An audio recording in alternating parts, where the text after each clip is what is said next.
Hi, everybody. Archman here, and I'm going to talk about what the title says on this fine Monday. Is it night? It's almost night. 8:50 o'clock. This is going to be brought to you by the Pikes Peak Brewing Company Incline Imperial India Pale Ale. This is a serious beer here. And I'm pouring it all over my fucking knives. Well, that's cool. That's what you get when you do the live stuff. You pour fucking beer on your knives. It's a 10% beer, and we're testing the waterproofness of this. What the fuck is going on here? I'm pouring beer all over the damn place. Okay, yeah. So I just wanted to talk about one of my absolute favorite folding knives, and that is the Spyderco. I can't fucking believe this beer all over the place. The Spyderco Native 5. I'm gonna grab a paper towel real quick and clean some of this beer up. The Spyderco Native 5 is, man, honestly, it is one of the best freaking design knives on the market, in my opinion. I'd say my favorite thing about the Spyderco Native 5s, and really, honestly, the natives in general, why couldn't I have spilt that fucking beer on my salt? Of course not. Of course, that's not the way it's gonna go. Man, honestly, it's like the ergonomics. It's the part of it's that forward finger choil, but really, it's just the overall ergonomics. It is a damn fine knife. You know what it really, really reminds me of is the Strider SNG. Honestly, there's a lot about this knife that is, to me, highly reminiscent of the SNG, and that part of it's that large forward finger choil. Not super huge. It's not like SNG sized forward finger choil, but it's good. I have extra large hands, every bit of extra large. The funny thing is, I always forget how extra large my hands are until I look at knives in other people's hands, and then I'm like, oh, that person has really, really small hands. Now, of course, there's beer all up in the pivot, so it's just didn't do it any favors, surprisingly. Um, but yeah, I love the way this knife feels in my hand. That honestly is one of the most just wonderful things about this knife is it has a 3-inch blade and it has the handle size to match. It's not like the paramilitary 2, where it's like the handle is, or the military for that matter, where it's like this really big handle with like kind of a smaller blade. It for those of you guys or those people that really like their blade length to match their handle length, and they kind of are anal about that ratio. Um, this is a great knife for that. And then, other than that, the fit and finish on the natives is just it's so spectacular. And I have had like just native 5s. I think I've had 5 different native 5s, and they've all just been extraordinary.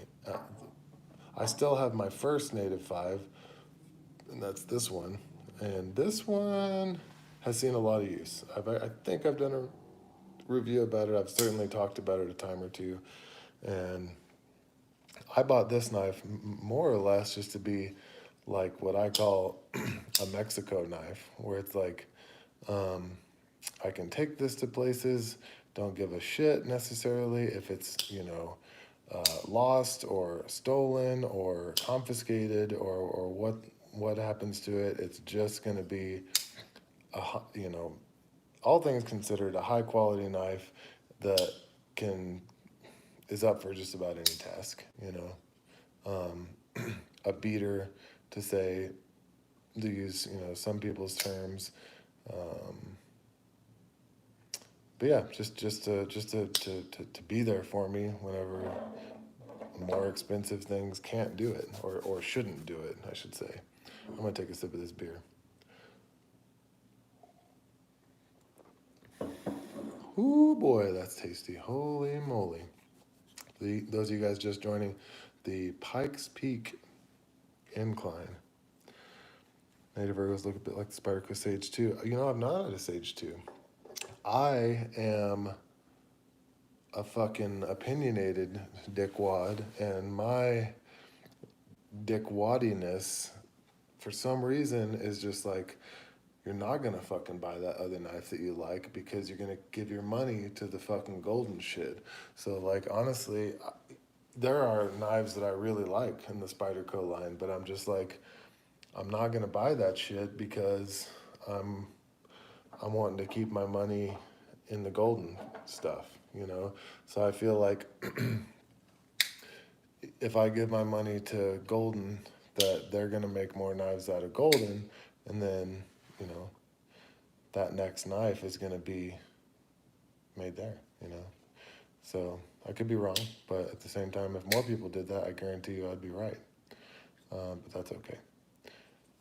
This is not only my newest native, but it is also my newest knife. I had the recent misfortune of having all of my water gear. I'm a rafter. Some of you guys may know that, some may not. All of my gear got stolen off of my front porch last week. About $2,000 worth of gear. And among those things was my Pacific Salt, actually. And I had a Pacific Salt because there was no US made or golden made Spyderco, at least water knife. And this time around, there is. So I replaced my Pacific Salt with a native salt. And super nice knife here. Obviously, it feels exactly like the regular lightweight Native 5. This one is broken in as fuck. This one I've taken on many, many an adventure. This one here this was my water knife before I had my Pacific Salt, actually. This thing has spent, I mean, it sounds like bullshit, but I guided, snorkeling, sea kayaking, mountaineering trips on St. John in the Virgin Islands for 6 months, and 5 days a week for 6 months. This thing was in salt water, and like, I know that seems like bullshit. Like, people are just like, no, no, no, but it's true. And I mean, I've opened many, many coconuts with this. I've done a lot of crazy shit with this knife, and it like, I mean, you can't even tell.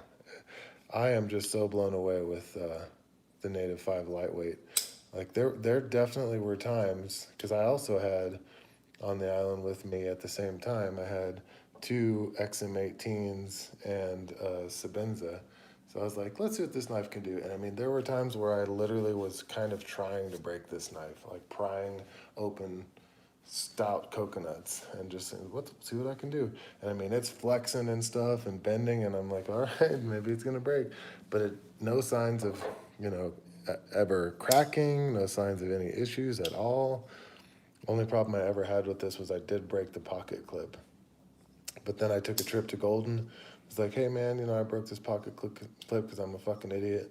And they were like, no, no, no. They replaced it for free. Took it in the back and sharpened it and everything. And I was just like, okay, well, fuck, man. Like, didn't ask him to do it, didn't want him to do it. Totally willing to pay for that shit myself. And yeah.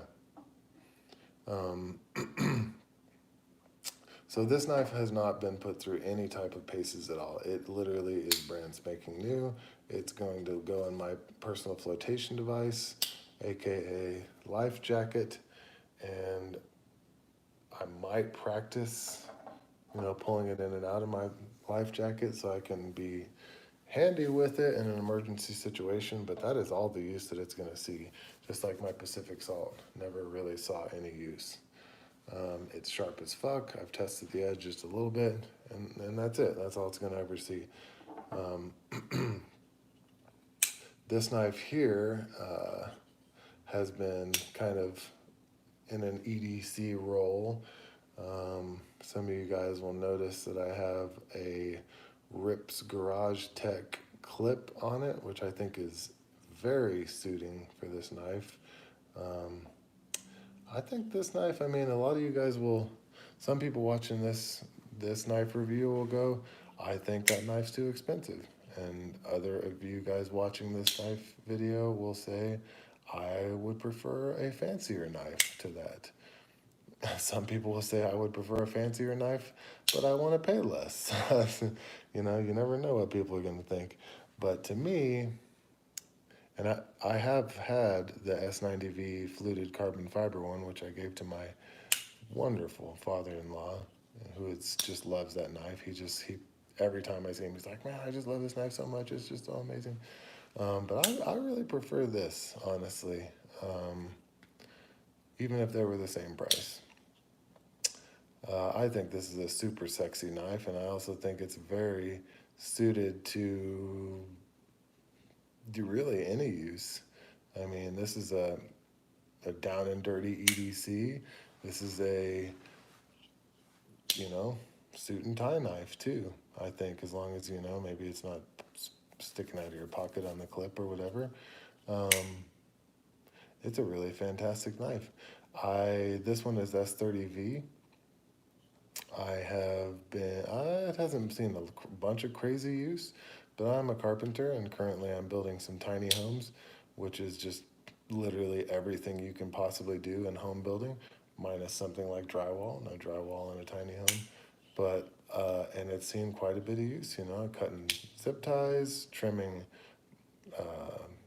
little, let's see, I was cutting it's all tongue and groove wood, so I was having to like make a hole a little bit bigger for some rough end plumbing on the tiny home, and just probably endless other things. This thing saw the end of the last tiny home that I built, so it saw a little bit of roofing, and it's just been just a bang up little knife, man. I would say honestly that this potentially could be my highest recommended knife, just because it's like a small Sabenza. It can fill any role, you know. Look good doing it and be just a great knife too, as far as overall fit, finish. Just if you have a feel and a desire for quality, it checks all the boxes. It's a little gritty right now because it has some Imperial IPA in the pivot, which is frowned upon.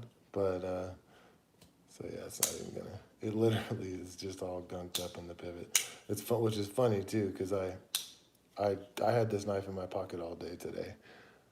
S30V light version almost every day. Such a great. Yeah, the like this one, but with the S90V. Such a good knife, man. Honestly, like for those people who are like, oh, the FRN feels so plasticky. I mean, you gotta get over that because it's just, you know, like I've said before in like reptilian videos, like this is a space-age material. Like that sensation of like, oh my God, it's just lightweight feeling. That's a positive thing. That's not like oh, it's light, it's junk. That's a 1995 way of attitude. You know, that's like oh, if it doesn't feel like a buck 110, then it must be shitty, because they didn't have materials like this. Actually, that's not true. They had Glocks back then.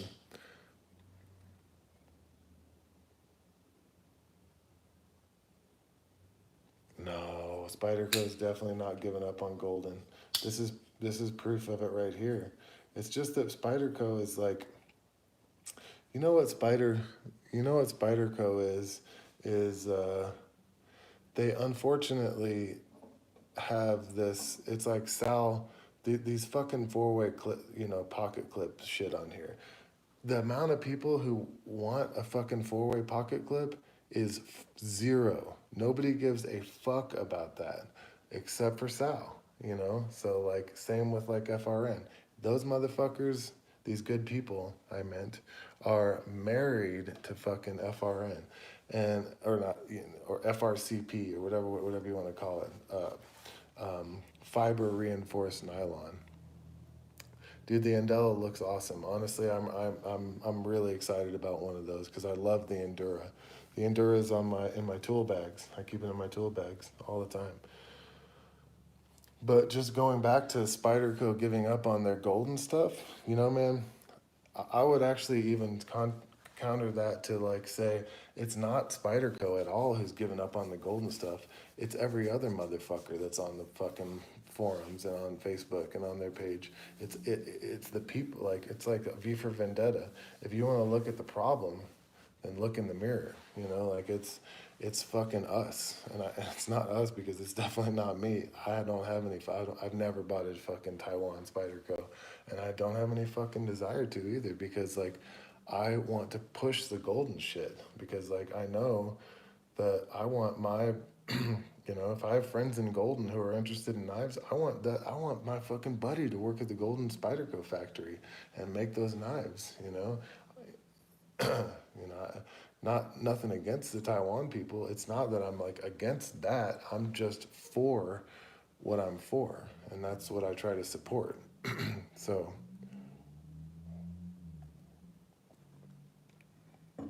that's the way you make it happen. They're not a new company, so they're not starting off with their, mom and pop shop. They're shifting around and they're fucking have advisors and stuff. So those of us who, and I can't say like somebody's a shithead for not supporting the golden stuff. I get it. You want that fucking titanium, fucking 20 CV knife. I see that. I understand that. But like, rather than do that, I don't see any great reason to not just go, you know what? I think that there's a good chance that, I've never had a paramilitary 2 and that's probably a pretty fucking sweet knife. I should probably see what it's all about. But instead, people are like, ooh, I want that blue anodized titanium with the fucking whatever, flipper or whatever the hell it is, and it's like, ball bearing pivot or whatever crap that they think is desirable because fucking Nick Shabazz says that that's the shit. It's like it's fucking just not true, and it's there's just it's the internet. Almost all information that's out there is not good information. And yeah, it's like the this might not be like the most incredible fidget toy, but based on what? I think that the Spyderco backlocks are actually pretty cool to fucking fidget with. Yeah. No, the fancy tie and CF is a plus. I own 0 ZTs. I've never owned a ZT. Just because I find faults in just about all of their designs. It's not saying that like you don't have a careful eye or anything, but I just, I really use the Chris Reeve Knives Sabenza as the ultimate yardstick, and I weigh everything against that because I really do believe that the Chris Reeve Knives Sabenza is the yardstick. So like when I see a knife that uses something like even this, not using like a Chicago type of screw where like the pin is the screw, that's not good, and because that the way that Sabenzas are made, that is the yardstick. Oh yeah, dude, I've already ordered the 31. You better believe it. But of course, I'll probably get it from a dealer before CRK fucking ships it to me because that's just the way it goes.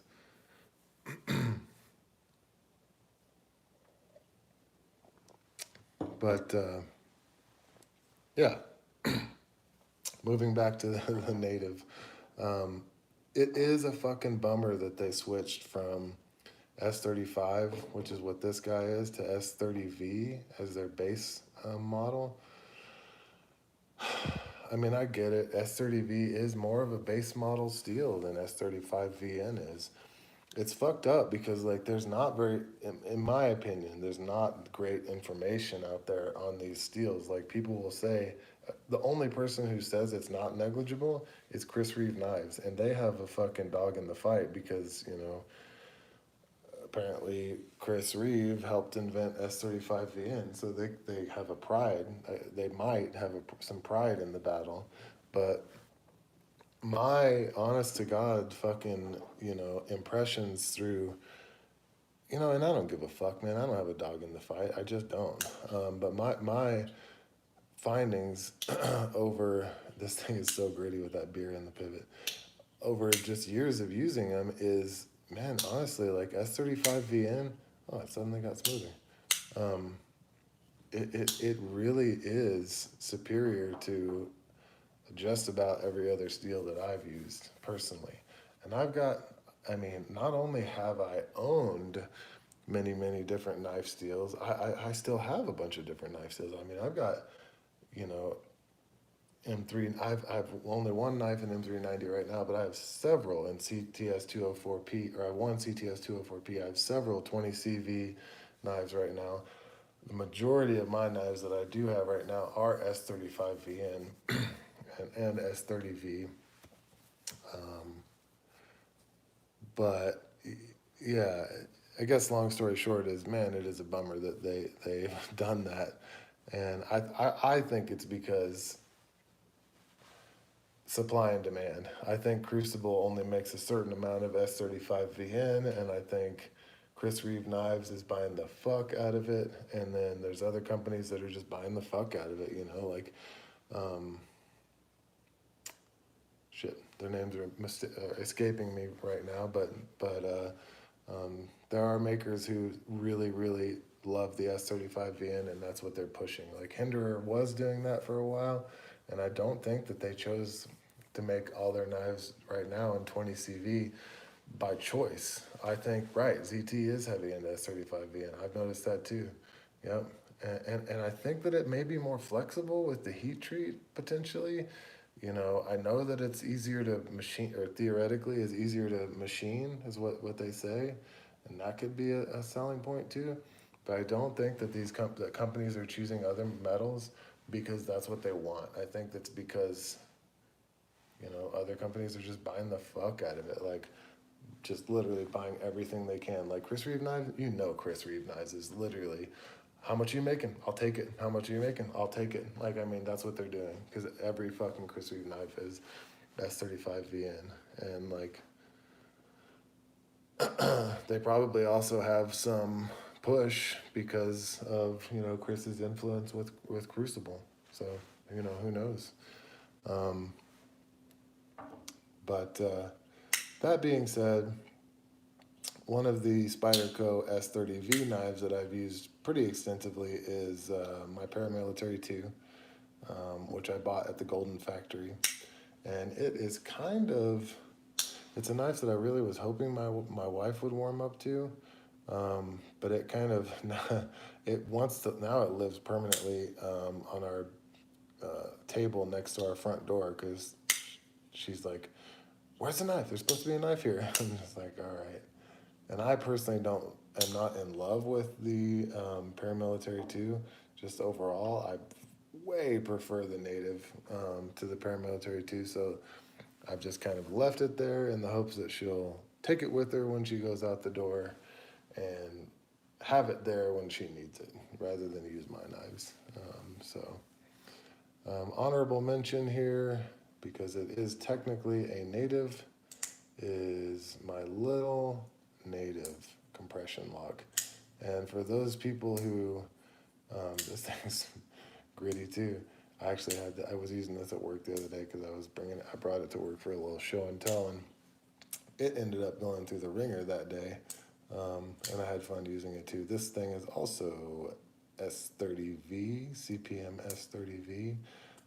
Again, no complaints. Like it's so funny, man. Like people pretend like they know what they're fucking talking about. Like, I just wish it didn't have S30V, or they'll knock a knife for that. I'm like, you have been reading too much fucking bullshit. You have way overconsumed the fucking Kool-Aid. S30V is a fine steel. There's no fucking doubt about it. Any jackass who says S30, oh, I just wish it was upgraded. You know, it's like, what the fuck do you think you're paying for? What are you looking for in a knife? Because most people cannot handle, you know, CTS 204P. Most people cannot handle CPM 20CV. Absolutely, people actually sharpen their knives love S35VN. I I definitely sharpen my own knives, but I just always know what I'm in for. Like, you know, when I'm sharpening a knife, I'm paying attention to it, and when I'm using a knife, I'm really paying attention to it. So like yeah, I remember I bought my first S90V knife in, I think it was 2008. It was a carbon fiber military. I did do a review on that knife, I remember for sure, and I was so scared. Like I was like, what have I done? Why did I get myself into it? How am I gonna maintain this thing? And I guess because I was so leery about it, and like literally, if I breathed on that knife, I carefully touched it up on my sharp maker, you know, and like I was just like, okay, I got this, you know, just because I was very careful and just concerned and all that. But the beauty of S35VN is you don't have to be very careful with it. It's tough. It's really tough steel, you know, as far as like accidentally scraping your plate when you're cutting a steak with it, or just different little things you could do. Slip and hit a nail, you know, with some woodworking or something. It's just so forgiving, especially like with a heat treat that like a some kind of like, you know, armchair knife snob would go, I just can't believe they didn't push this thing up to 63 RC. Like they're not getting the full potential out of this. It's like, okay, you don't even fucking clean your fingernails with your knife, chief. Like, I mean, come on. And you have an opinion on knife steel? You know, it's bananas the way how the internet's gone these days. Mr. Irish Pirate, that is 100% one of my favorite things about this knife. Absolutely. That is one of the main reasons why it is my favorite Spyderco, is because I can do this if I want, I can do this if I want, I can do this if I want, I can do this if I want. Like that fucking ramp on the back of the Spydercos, God bless them, but it really limits the positions you can put your hand with the knife. And if you watch that newest video with Eric Glesser talking about the native chief, the big natives that they have now, he says that like that was one of their primary objectives with the design of the native in the first place. I don't know if that's true or not, but um, man, I think Spyderco should really do that with a couple more of their knives, because there becomes a time when all the Spydercos tend to start looking the same, right? It's like, is that an Endura or a native, or is that? And you have to like look at the specs to know what the fuck it is. You know, is that a pair of 2 or a pair of 3? Like, if you're not a Spyderco guy or a knife guy, you fucking would never know the difference, man, and especially never fucking know the country of origin, you know, or what's going on with the knife. Um, you just have to take some shitwad like my fucking opinion on it. In my opinion, ladies and germs, number one is I think it should be a priority for people to at least own 1 or 2 golden Spyderco knives, especially if you consider yourself a Spyderco person, and then put that thing through some fucking paces, you know, because after all, um, I don't know if you guys have noticed this, but like as the knife market broadens, there's not much of a price difference between a hardly used and a, you know, used secondary knife market knife. You know, it's like you could buy, say, Native 5 and G10, and these things are about $145. Um, you take a pretty big hit on any knife in that price range. So I mean, you know, you're gonna have to sell this knife for $100, and now it's like, well, it's $100 like new, um, or you know, 90 if you beat the shit out of it. You know, I mean, the price difference is very negligible. So I highly recommend that people, you know, just go out in your local park or backyard, whittle some sticks, you know, do some real shit with it. Like, don't just cut cardboard. Like, I almost never cut cardboard with my knives. I rip it with my hands because I'm a fucking man, you know, like, and like, I don't understand all this cardboard cutting. But like, you know, use the thing, you know, I don't know. Yeah, that's just the way I see it. But I think that the Native 5 is just, all things considered, in all of its facets, especially given that, you know, now there's all kinds of different colors of G10, there's all kinds of different blade steels you can get it in. My number one, absolutely number one recommended Native 5 is the lightweight and S35 VN. And I say that only because it has just crushed it for me. And uh, I would say that it's most likely not going to be found as like a premium or slash like collector's item or something that would be considered rare, but it is all those things. And so yeah, a lightweight S35 VN is just an outstanding knife. Um, the G10 one, I personally think, is just as, you know, sexy and black tie-ish as the carbon fiber one. You know, as far as like anybody but your own opinion, which is okay. Nobody gives a fuck if something's carbon fiber or G10. And I think the G10 one is, I think it's better looking, and I also think it is more comfortable in the hand. Um,